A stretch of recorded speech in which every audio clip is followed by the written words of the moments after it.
Nah, belakangan ini ada satu filosofi kuno yang lagi rame banget dibicarain di mana-mana, terutama di kalangan anak muda, Stoicisme. Tapi pertanyaannya, buat kita yang muslim, ini tuh sejalan gak sih sama ajaran agama kita? Yuk kita coba kupas tuntas bareng-bareng.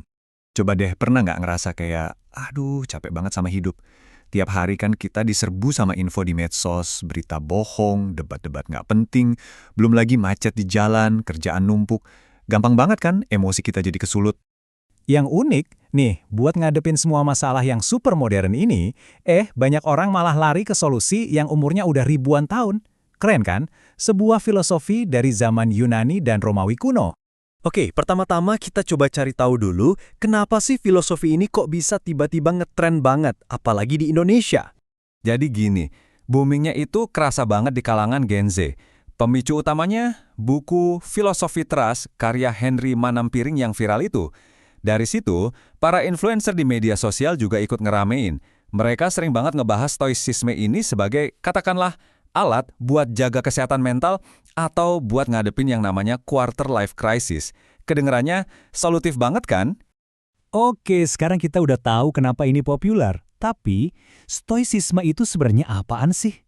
Dan apa aja alat praktis yang bisa kita pakai dari filosofi ini? Intinya tuh sebenarnya simple tapi dalam banget. Jadi stoicisme itu ngajarin kita gimana caranya biar bisa dapat ketenangan batin. Gimana caranya? Gampang. Kita harus bisa misahin mana hal-hal yang bisa kita kontrol, kayak pikiran kita, tindakan kita, dan mana yang nggak bisa kita kontrol. Nah, untuk yang kedua itu, ya udah, kita belajar terima dengan lapang dada. Menurut kaum Stoa, akar penderitaan kita itu bukan kejadiannya loh, tapi reaksi spontan kita atau interpretasi otomatis kita pas ngadepin kejadian itu. Contoh gampangnya gini dah, pas ban motor bocor di jalan, kita kan langsung mikir, ah sial banget hari ini. Nah, pikiran sial banget itulah yang bikin kita kesel, bukan ban bocornya itu sendiri. Masuk akal kan? Nah, disinilah stoicisme ngasih kita alatnya. Ada teknik namanya STAR, buat motong rantai reaksi negatif tadi. Jadi pas emosi mulai naik, jangan langsung meledak. Pertama, S, stop. Berhenti dulu, tarik napas. Kedua, T dan A, think and assess. Coba pikirin dan nilai situasinya. Ini sebenarnya di bawah kendali gue nggak sih? Baru deh yang terakhir, R, respond. Kita pilih respons yang bijak, bukan yang didasari emosi mentah kayak marah-marah atau sedih berlebihan. Nah, karena saking populernya, akhirnya diskusi ini masuk juga ke komunitas muslim. Dan ini ngebawa kita ke pertanyaan utamanya.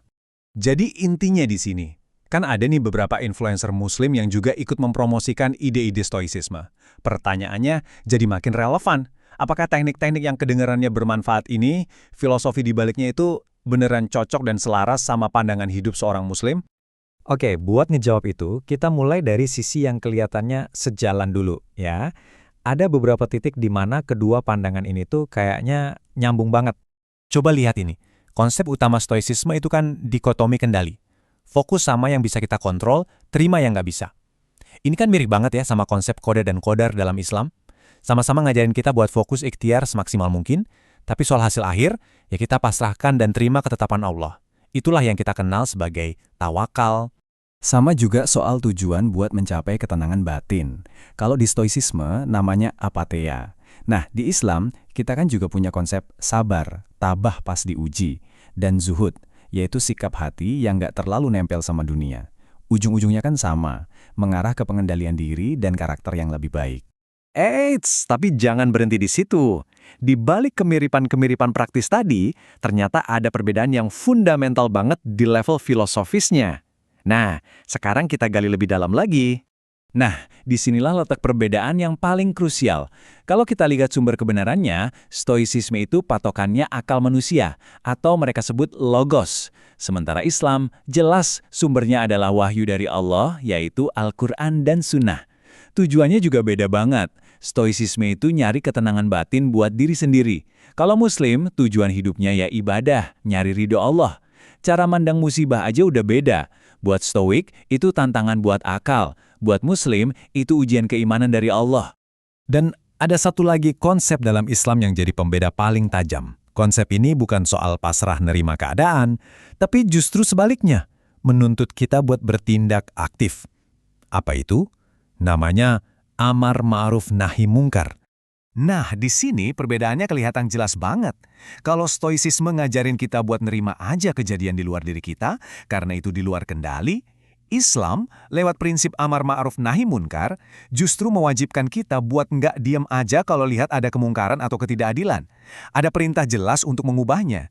Bisa dengan tangan, kalau punya kuasa, bisa dengan lisan, dengan nasihat, atau selemah-lemahnya iman, ia benci dalam hati. Jadi ini kewajiban sosial yang aktif, beda banget sama penerimaan pasif ala Stoa. Oke, jadi setelah kita lihat dari dua sisi yang mirip dan sisi yang beda jauh, apa nih kesimpulan penting yang bisa kita pegang?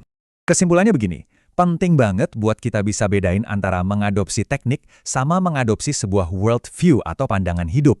Teknik-teknik dari Stoicism kayak STAR tadi, mungkin aja berguna ya sebagai alat manajemen emosi sehari-hari. Tapi kita harus sadar kalau fondasi filosofis di baliknya yang murni bersumber dari akal manusia, itu secara mendasar beda banget sama teologi Islam yang sumbernya dari wahyu Allah.